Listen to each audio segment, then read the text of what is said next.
আসসালামু আলাইকুম রহমতুল্লাহ। আমি মোহাম্মদ মারুফ এবং ছোটো ভাই মোহাম্মদ আবু রায়হান, আমরা দুজন এখন আছি এই যে সংসদ ভবনের পাশে। তো আমরা এখন কথা বলবো আগামী ত্রয়োদশ সংসদ নির্বাচন নিয়ে এবং ইসলামী দলগুলো যদি আল্লাহ রহমতে আল্লাহ ক্ষমতা নিয়ে আসেন, দেশের ক্ষমতা আসলে আমরা আসলে কী ধরনের দেশের জন্য কাজ করতে পারি।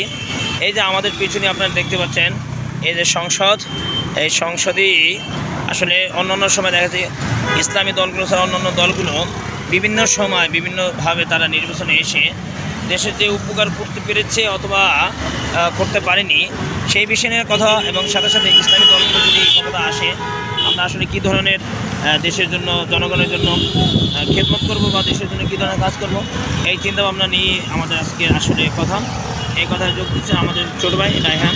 আমি আবু রায়হানের কাছে একটু কোশ্চেন করি যে আবু রায়হান, সামনে ত্রয়োদশ সংসদ নির্বাচনে দেখা যাচ্ছে প্রায় ইসলামে বড় বড় 5 থেকে 6টা দল এখানে নির্বাচন অংশগ্রহণ করবে আশা করি ইনশাআল্লাহ। এখন পর্যন্ত যদি সর্বশেষ আল্লাহ রাব্বুল আলামিন যদি তার দ্বীনকে, তার ধর্মকে এবং ইসলামকে এই দুনিয়াতে প্রতিষ্ঠা করার জন্য, বিশেষ করে বাংলাদেশে ইসলামী শাসন প্রতিষ্ঠা করার জন্য আল্লাহ রাব্বুল আলামিন যদি আমাদেরকে ইসলামী দলগুলো ক্ষমতায় নিয়ে আসেন, আমরা আসলে দেশ এবং জাতির জন্য কী কী করতে পারি এবং সংসদ ভবনে এসে আমরা আসলে জাতির জন্য কী ধরনের মঙ্গল কিছু করতে পারি সেই বিষয়ে কিছু কথা বলার জন্য অনুরোধ জানাচ্ছি। আসসালামু আলাইকুম রহমতুল্লাহ। ইসলামী আন্দোলন বাংলাদেশের নায়েবে আমির মুফতি সৈয়দ মোহাম্মদ ফয়জুল করিম সাহেব বলেছিলেন কিছুদিন আগে যে আমরা যদি ইসলামী দল ক্ষমতায় আসে তাহলে দেশকে আফগানিস্তানের মতো শাসন করব। আফগানিস্তানের মতো শাসন করব অর্থ হলো আফগানিস্তান যেভাবে অর্থনৈতিকভাবে স্বাবলম্বী হয়েছে, যুদ্ধবিধ্বস্ত একটা দেশ, যেভাবে অর্থনৈতিকভাবে স্বাবলম্বী হয়েছে, নিরাপত্তার দিক থেকে স্বাবলম্বী হয়েছে। দেখা যায় আফগানিস্তানের মানুষ লক্ষ লক্ষ টাকা সাদা পলিথিনের ভিতরে নিয়ে তারা চলে যেতে পারে দিব্যি লোকে, তাদের কোনো চিন্তা হয় না, টেনশন হয় না যে টাকা নিয়ে তাদের কোনো নিরাপত্তার সমস্যা আছে কিনা। তো যদি ইসলামী দলগুলো ক্ষমতায় যেতে পারে আলহামদুলিল্লাহ, আমার এতটুকু বিশ্বাস ইনশাআল্লাহ দেশটাকে এমনভাবে পরিচালনা করবে সবাই নিজেদের জায়গা থেকে ইনশাআল্লাহ নাগরিক অধিকার অধিকার ইনশাআল্লাহ বাস্তবায়ন হবে।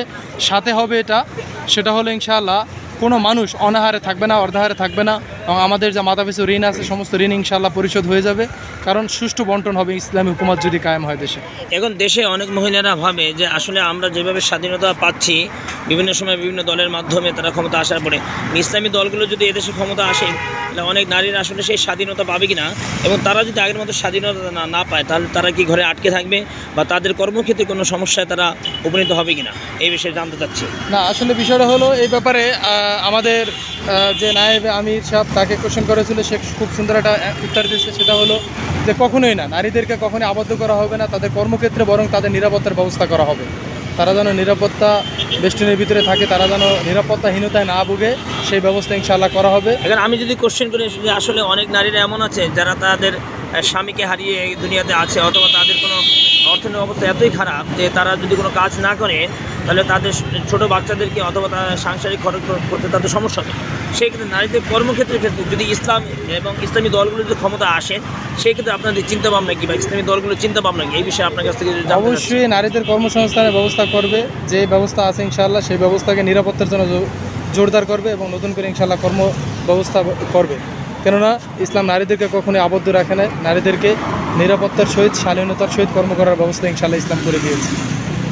আপনাকে ধন্যবাদ আজকে আমাদের এই সংক্ষিপ্ত আলোচনায়। ইনশাআল্লাহ আমরা আরও বৃহৎ আকারে আলোচনা করব।